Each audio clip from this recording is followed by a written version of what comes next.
BLU has announced the second generation of monster battery-saving series smartphones, the BLU Studio Energy 2 and the BLU Energy X, both of which are available for purchase on Amazon. In this video, I'm going to go ahead and take a look at the Studio Energy 2.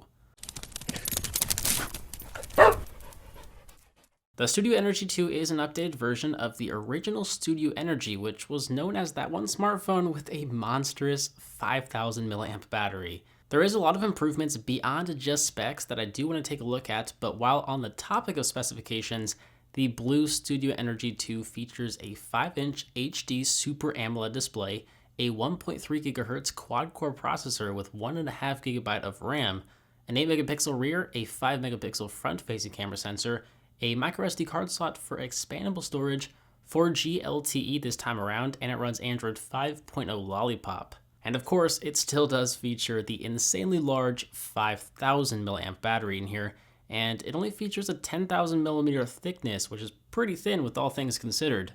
To get inside the box and get our first glance at the Studio Energy 2, it's pretty simple. We just need to slide off the top of the box. Now I'm going to go ahead and set the device off to the side for now and come back to it because underneath there's a bunch of accessories. So first of all, there's a micro USB charging cable in here.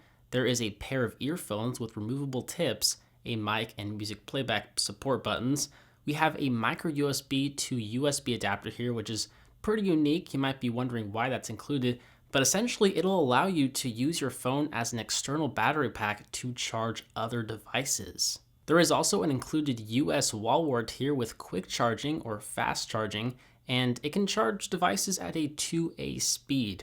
This is much appreciated because a 5,000 milliamp battery is going to take a long time to charge, but it's not going to take as long to charge thanks to this little guy right here. Underneath those goodies, we have a protective silicone case to protect your new Studio Energy 2.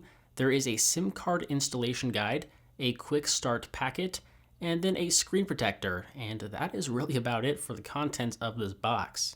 As for the Studio Energy 2, if you remove it from the bag, the very first thing I noticed was its weight. It's a pretty hefty device in the hand. However, it features a relatively thin profile coming in at, once again, only 10 millimeters thick, which isn't too bad at all. From a design standpoint, it features a very solid build. It has an aluminum frame that wraps around the entire device, and it reminds me a lot of the BLU Pure XL or the Vivo Air. It certainly adds a premium element to the device that plastic cannot offer. The plastic back cover, though, does remind you that you are indeed holding a budget smartphone, but it does have its perks. For example, it is removable, allowing you access to dual SIM card slots and a micro SD card slot for expandable storage. Powering on the BLU Studio Energy 2, and we'll see an HD Super AMOLED display with pretty chunky bezels, but vibrant colors. You can tell it's not a terribly sharp display. It has a 294 pixel per inch index, but it's certainly better than the HD LCD panel, which is found in the original Studio Energy.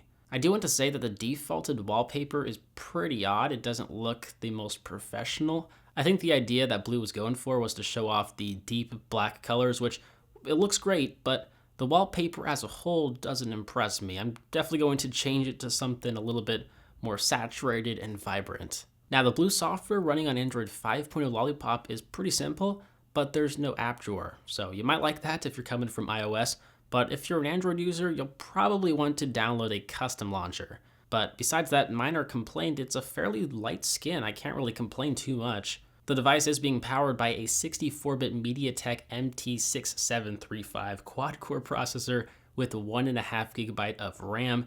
It seems to run pretty well in the limited time I've used the device. I haven't noticed too much stuttering or really any stuttering or lag. It's a pretty smooth experience overall, I must say. As for the camera sensors, we have an 8-megapixel camera sensor on the rear and a 5-megapixel front-facing camera sensor. Here are some sample photos from both the rear and the front-facing camera sensors. For a budget smartphone, you can't really expect too much. BLU says that the battery life of the Studio Energy 2 can last about 30 days of standby and about 72 hours of standard usage. Once again, I have not used the device for more than 30 days, but I can assume the real world usage to be just shy of 72 hours, which overall is excellent. If you're in the market for a smartphone with excellent battery life, maybe you're sick of just charging your current smartphone 1 or 2 times a day, you'll want to consider the BLU Studio Energy 2. Also, another reason to consider it is its price, which is just $179 off contract on Amazon.com. I'll leave a link to purchase the device down below in the description bar for your convenience. But let me know what your thoughts are of the device. Do you like what you see? Why or why not? For anyone who has used the original Studio Energy, I'm really looking forward to your feedback. Let me know what you think of this upgraded device. As always, I'm BoHD from PhoneDog.com. I really hope you guys enjoyed this video. Thank you for watching. Once again, if you have any questions, be sure to let me know. I'll see you guys in the next one. See ya.